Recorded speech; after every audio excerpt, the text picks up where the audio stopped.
Because இன்றைக்கி நம்ம பார்க்குறது இந்த ஸ்டிக்கர்னோட இதை பற்றி எப்படின்னு கேட்டிங்கன்னா, இது ஏற்கனவே வந்து நாங்கள் ஸ்டிக்கர் வாங்கி ஒட்டிட்டோம். அதை வரைகிறத விட ஸ்டிக்கர் வாங்கி ஒட்டிட்டா சிம்பிளாக இருக்குது. நாளைக்கு நீங்கள் பிச்சு எடுத்துக்கலாம். வேறு பக்கம் ஒட்டுறதுனாலும் கொஞ்சம் கம் போட்டு ஒட்டிக்கலாம். ஆனால் வரைகிறத விட இது ரொம்ப ஈஸியான வேலை.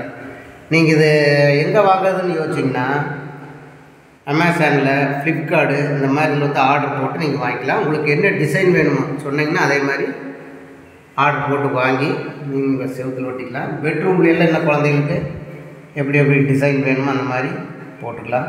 ஹால்லேயும் நீங்கள் போட்டுக்கலாம். ஸோ நீங்களும் இது மாதிரி வாங்கி நல்லா டிசைன் பாருங்கள். எப்படி இருக்குது குருவி இலை, கூட்டுக்குள்ளே 2 குருவி, பெண் குருவி இறை கொண்டு வருது, ஆண் குருவி பாதுகாப்பாக பறந்து பார்த்துக்குது. எப்படி இருக்குது பார்த்தீங்களா? அது நல்லா இதுபோல் நீங்களும் வாங்கி உங்களுடைய வீட்டுக்கு இதுபோல் ஒட்டுங்க. Okay, thank you.